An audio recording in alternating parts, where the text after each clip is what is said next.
Hello, and welcome to Paper Mache People, a cozy spot on the internet for those living abroad. When I moved from Malaysia to France, one of the first things I noticed wasn't the food or the language, it was the clothes. Not because people were more fashionable, but because almost everyone seemed to be dressed in the same dark color palette: black, navy, and when you're lucky, brown. I wondered if they were trying to match their outfits to the dark, gloomy weather. Back in Malaysia, bright colors and bold patterns are everywhere. So the rebel in me responded by buying more batik clothing whenever I got the chance. I'm Mishre, and with my co-host Yiling, today we're talking about skincare routines, whether men wearing makeup should be normalized, or are we all overthinking it and no one is paying that much attention to us anyway? Let's dive in.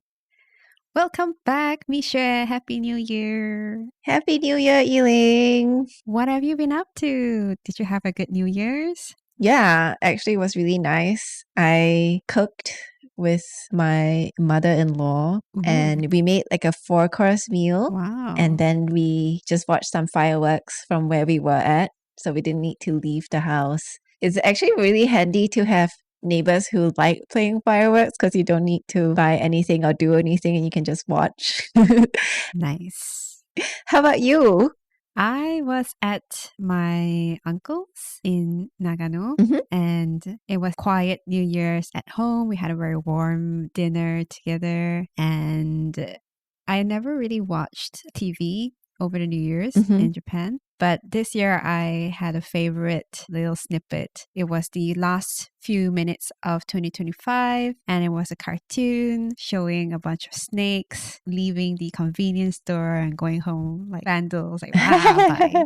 And then the convenience store that they left was called a U-Mart, and because this year is the year of the horse, and a horse is called Uma in Japanese. So U-M-A, Uma. And this was a U-Mart, right? So it's a Uma Mart.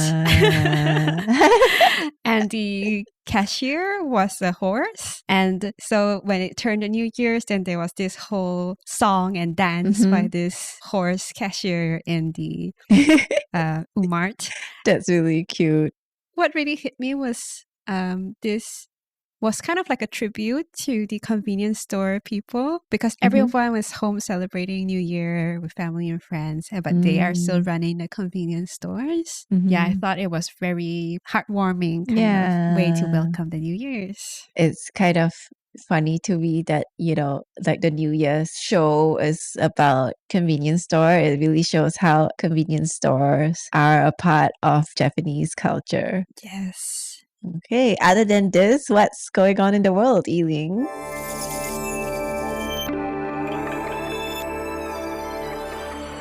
So today we are talking about appearances and how you look and how like the perception of beauty is different in different parts of the world. So for today's news, I'm going to talk about this LED face mask. Have you seen one before, Misha? I have seen them, but not in real life.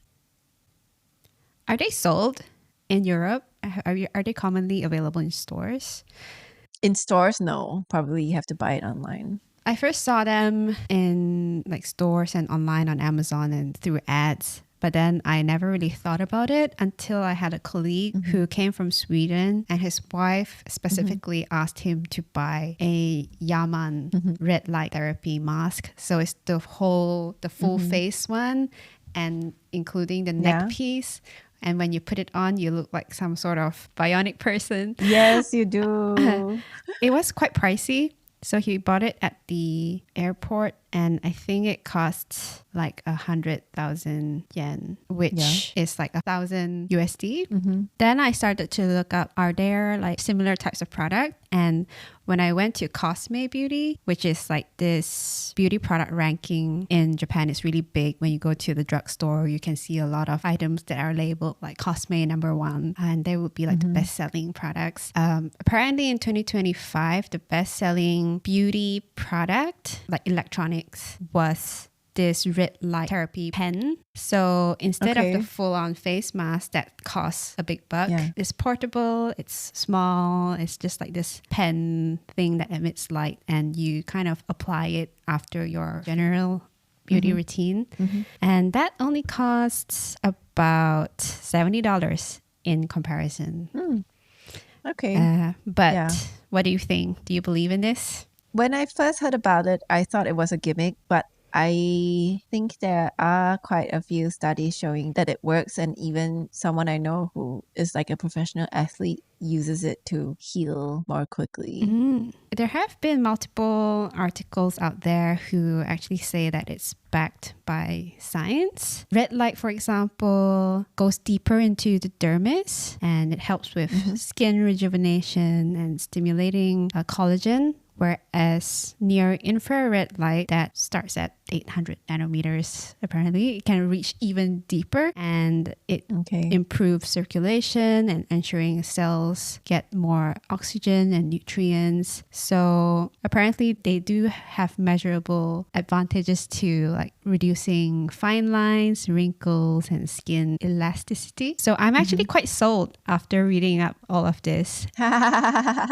We should ask your colleague's wife if it works. She's reported back that she's been using it regularly, but I haven't asked her if about the results yet. So we'll see. Yeah.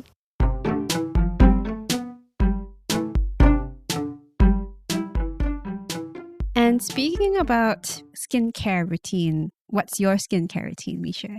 Right before I turned 30, I was not doing anything. Wow. I was barely even washing my face with soap. Wow. And then I was living with flatmates who had... And yet you still look so youthful. Exactly the same as when I knew you 15 years ago.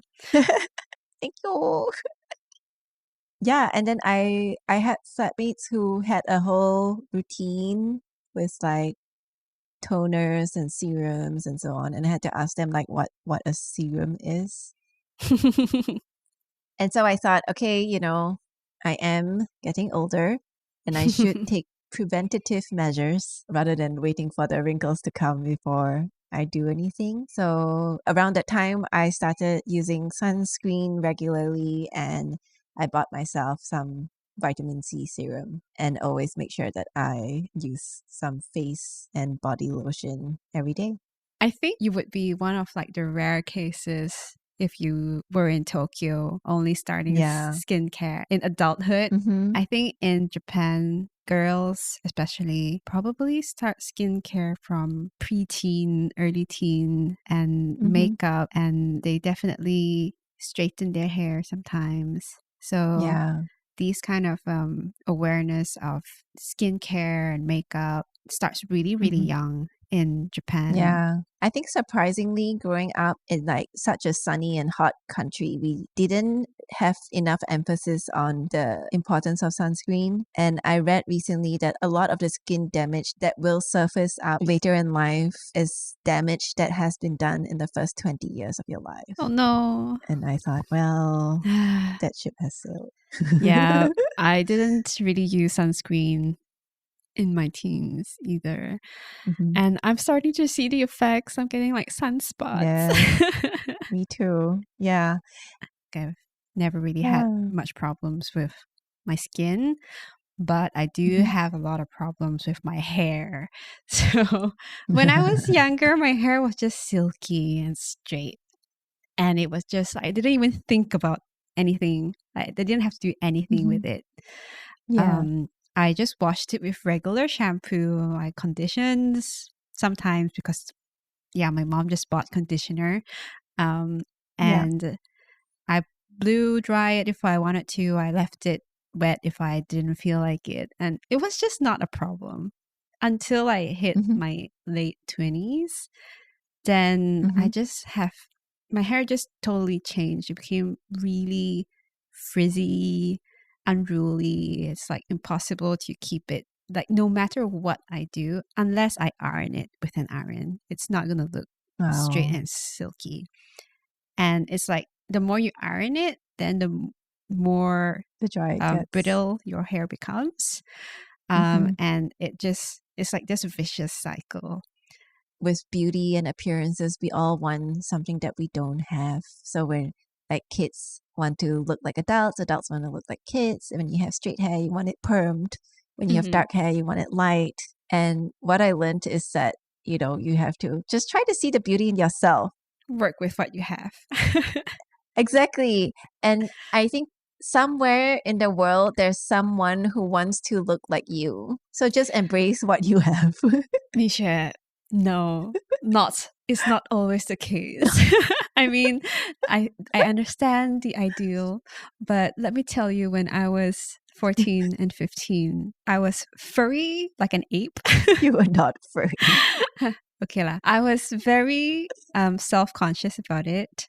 And I remember when I was staying at a hospital after having a surgery and I was in the ICU, I had multiple drips and painkillers inserted into my arm and the back of my hand. They were getting bruised, so they had to change like a different vein. Yeah. And they were removing the previous tape where they tape all the tubes onto my arm. And then it was kind of difficult to get it off without hurting me more because I had a lot of fur. And the nurse was like, "Ayah, you bulu banyak." It was like, "Oh, you have so much fur." And that was me at 16. I was in a lot of pain and I was miserable. I was cold. And I just wanted to get out of there. And this nurse was telling me I have a lot of fur. So my self-worth was like below zero at that point. Oh no. But I'm sure you had great hair. And then guess what? After I started working, I used my first paycheck to sign up for a hair removal subscription. And it was life-changing. So, isn't it crazy how like some comments that you receive from someone who doesn't give it a second thought can affect you so much, right? Yeah. I mean, everyone has their insecurities. And if someone comments on it, it makes it real. It's like, oh my God, I'm not the only one seeing this. Like everyone's actually looking at this and being like, yeah, yuck, Yeah. It's just like when I was also people say like, oh, you're so lucky you don't put on weight and you must be able to eat anything. Like, yeah, but on the other hand, maybe chubby people forget that skinny shaming is also a thing. I was skinny shamed. You can never get it right. By so many different people when I was young. I still do get skinny shamed, to be honest. But yeah, nowadays I just don't give a shit. That's like a very Asian thing, I think. I don't think in Europe people would comment on your weight upon seeing you. Would they? No, they would never. Right. They would never. And to the extent that I had a conversation with a friend of mine about when is it okay to bring it up with a friend that they might be gaining weight and it might not be so healthy, because she was really against any form of comment on your friend's appearances. It's like they're happy the way they are. As long as they seem fine, it should be okay, and it's not up to you to judge them. I don't know. I feel like if I gain weight suddenly, I would like someone to tell me. Or maybe I would already know and there's no need to tell me. I'll be like, yeah, I know. I'm the first person who knows. I don't know. I think when there's like a drastic change in a person's weight, like either when they lose a lot of weight or they put on a lot of weight, then I think there could be reason to breach the topic. Yeah, so my friend's response was basically try to find out the underlying cause by asking other questions than referring directly to the appearance. So trying to find out if it's okay with their friends and family at work, how's it going? So very indirectly, slowly getting into what's up with the weight. Meanwhile, when I tell off my mom when she continuously skinny shames me every time I go home, her rebuttal is like, I'm too sensitive. You don't know how it's like when I was a kid. My neighbor used to ask if I was a drug addict because I was so skinny. At least I'm not accusing you of being a drug addict. Thanks, Mom. So ridiculous. Could never get it right. No. But do you think that in Europe, people actually care less about what other people think about them? Because my impression of the Western culture is like you dress up or you put on makeup to make yourself feel good. Whereas in Japan, it's almost like it's shameful to not look good. So it's more like for the other people to take you seriously. I think there is a tendency for needing to have makeup on to be more relaxed in Europe. Although I wouldn't say that people do not care about their looks as much. I think they just care in different ways. There are times where I would put on something nicer a given day at work and people would comment on it. And while, especially in the field I worked in, it's like not really the most fashionable field. It also did give me a signal that people are looking, even when I think no one might care how someone shows up. Yeah, but I think in countries like Japan and Korea, a lot of people seem to do it for other people and they get so stressed about what other people think. And it's very easy to fall into this pattern. Just myself living here for a few years, I've been getting more and more self-conscious over the years, I feel. And that's because the standard is so high. I can't even go to my neighborhood Starbucks if I'm not dressed well enough. If I just have t-shirts and jeans and like a shabby sweater, I would think twice whether or not I want to brave it and go into Starbucks or should I just make coffee at home. Did you feel looked at when you entered the Starbucks? No, I wasn't looked at, but I was looking a lot at other people. I was like, oh my God, that person's shoes are really nice. That person's jacket is really nice. Oh, this person's hair is really nice. Then I feel like, what the heck am I doing with myself? That's kind of funny because when I see nice pieces, I'm like, oh, nice. I like the second step where I reflect back on myself. That's a blessing. That's really a blessing. I think most of the time people don't really care. I mean, they're too self-obsessed, right? They're like looking at themselves so much so that they're not looking at you. And that actually really helped me to reframe how I think I should look.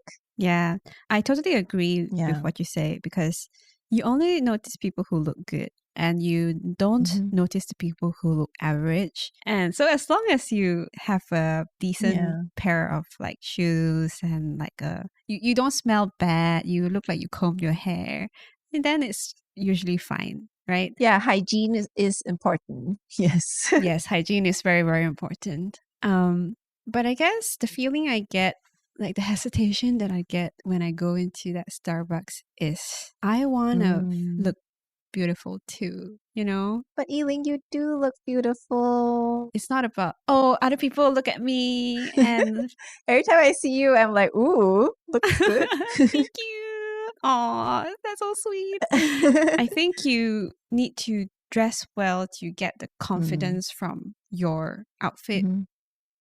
Do you feel like you use your clothes as a form of self-expression? I met somebody who was really into using clothes as a form to express himself. And prior to that, like I understood that, you know, some people do, especially people who would dress up in a way that they identify themselves with a certain group of people like goths or hipster, you know, to belong to a group. But I never really thought of like buying a certain piece to express myself in a certain way. I think my selection of clothing is much more like, oh, do I like it? Do I not like it? Yes. Does this keep me warm? What's your thought on that? I think prior to coming to Tokyo, no. All my clothes were based on how it looks on paper or in the store and do I like it or not. And did it fit my budget and did it, you know, serve a functional purpose? Right. But after I came to Tokyo and I started seeing a lot of very well-dressed people around me. Then it became more of like, how do I look like that? So it became more thought about the whole look instead of the piece. So it's like the pieces are there to create the look. Then I was more aware of colors and textures, like the different cutting of skirts or pants that I wanted to recreate. Then it became more intentional kind of shopping, which is both more fun but also more stressful. Because once you have an image in your head, then it becomes like this whole search for that perfect piece. Whereas previously it's like you go to the store and like, oh, I want a jacket and this is a nice jacket, I'll buy this one. Yes. You know? Exactly. Everything below 50% off, you don't even look. Yes. No.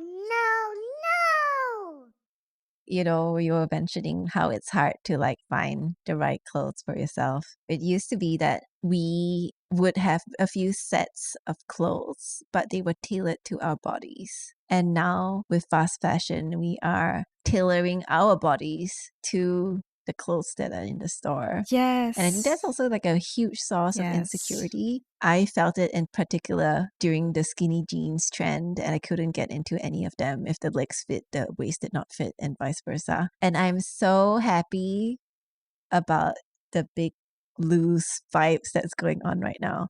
It's also much more comfortable.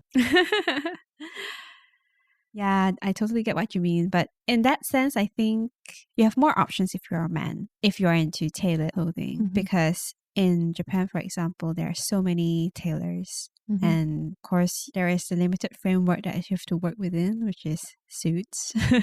But there are so many different types of suits, and you can pick the fabric. And my husband recently has developed a deep interest in clothing. So I sometimes follow him to these tailors, and it's quite fun to browse through the catalog of fabric and know where it came from and how it's made.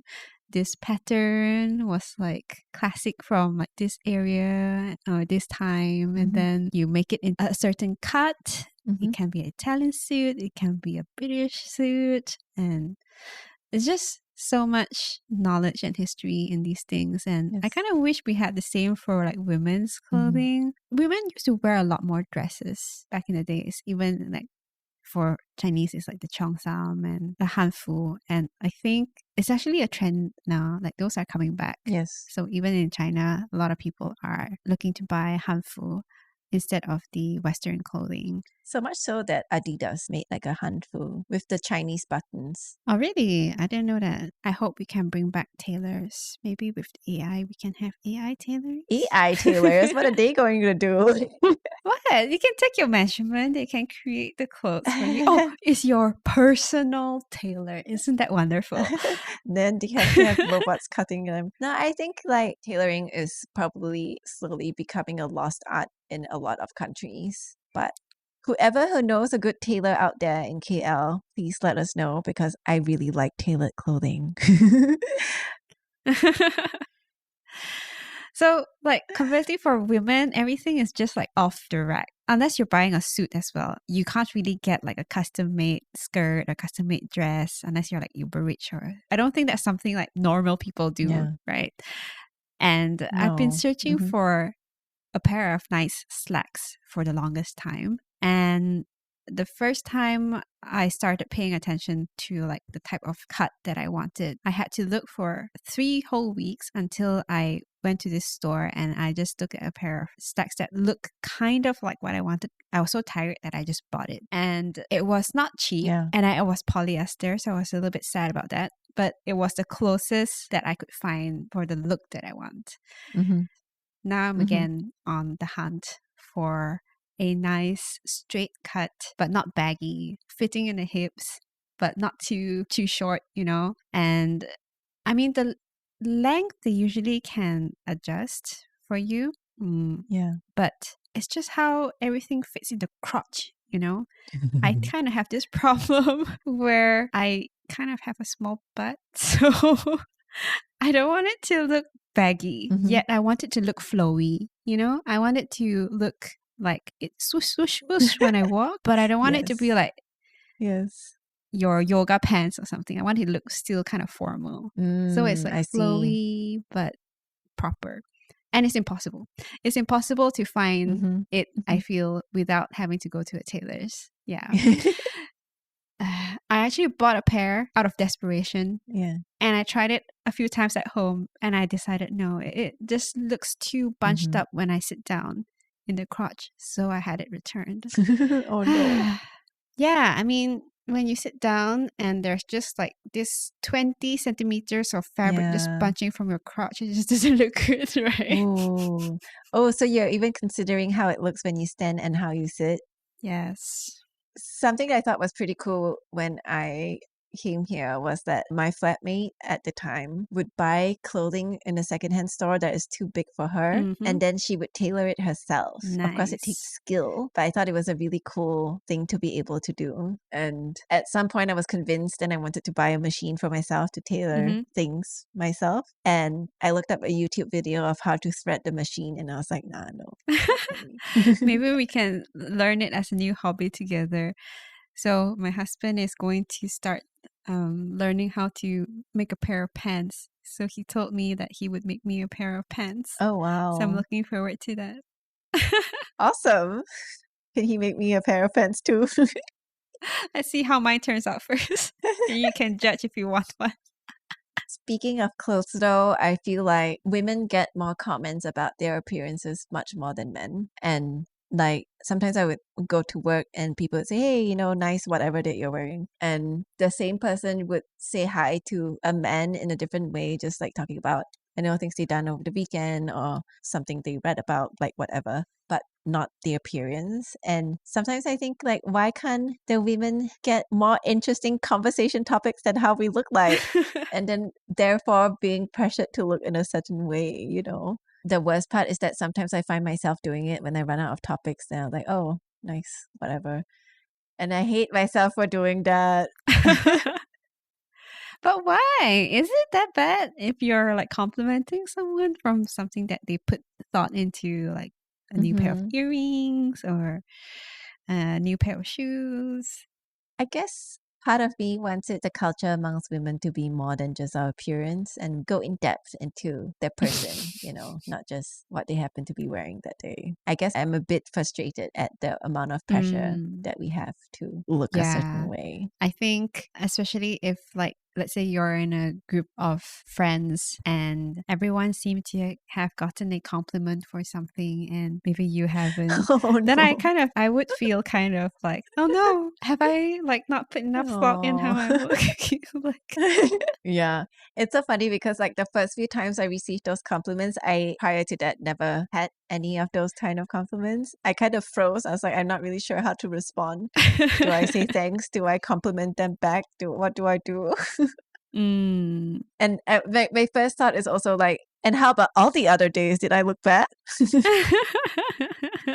Yeah, I don't really have the habit of complimenting other people on their looks. I think we just don't have the culture also in Malaysia.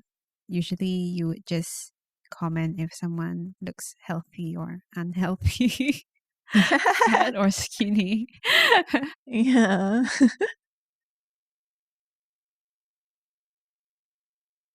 Do you really, I think like maybe men secretly think about the other men's clothing as well, but maybe it's just not so, they don't find it so acceptable to say it out loud. And then it could be argued in another way that women are more able to freely express what they think about other people, whereas men kind of feel like, oh, if I say something, then maybe they think I'm gay or something.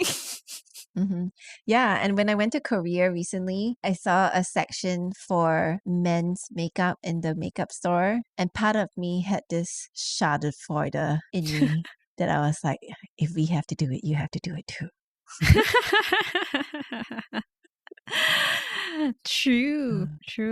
And I have seen men with makeup in Japan. I think it's more common in Asia than in Europe. I feel like I'm just not used to seeing it. So it looks a little bit strange to me. Yeah, it's all about getting used to. I don't know if it's a good direction. Don't we all want to go the other direction where the women Yes, we also do. less makeup? So it's like making the men also do makeup. Yes, ideally in the way towards less, but if it's not going that way, then make it equal the other way. Fair enough. For today's trivia, we'll be traveling a little bit back in time and talking about how appearances have changed across time. The first question is, in which Chinese dynasty was being plump considered beautiful? It's a question if you've paid attention in history class. Is it A, Han, B, Tang, or C, Yuan? I'm gonna go with Yuan. It was in Tang Cao. We even read poetry about how there's this woman who is so beautiful because she's so plump and white and soft. Oh, really? What's her name? Yang Guifei. Okay. Question number 2. Did men in the West or the East wear makeup earlier in history? I would say East. You're right. There are records of men using facial powders and oils as early as during the Warring States period, about 300 to 200 BC. And they continued to do so in the Han Dynasty, in the Tang Dynasty. And on the other hand, it's only in the 17th and 18th century in Europe did men use powder and rouge and wigs. Right. Yeah. So it used to be a thing. If Korea wants to bring it back, why not? The third question for today. Which country thought of blackened teeth as beautiful? Was it in Japan, China, or India? I know this one. Japan. Yeah. Do you know in which dynasty? No, but I think it's when no was trending. So is that the Heian period in Japan? Yeah. Yeah. This practice is called ohaguro, where they would dye their teeth using iron fillings and vinegar. And the idea behind the black teeth, to my understanding, is that they want to have like a contrast between the teeth and their skin. They wanted their skin to be very white and fair, and they would put powder on their face for that. They would like their teeth to be shiny and black. And this signaled rank and royalty. I see. Yeah. That's interesting. I'm kind of glad that it hasn't persisted. I watched an anime when I was a kid about this nohomas that would chase you and stick to your face, and it would kind of possess you. Horrible. That's all from us today. Thank you for listening. If you've enjoyed yourself so far, don't forget to hit like, follow, and subscribe at papermache.people. Till next time.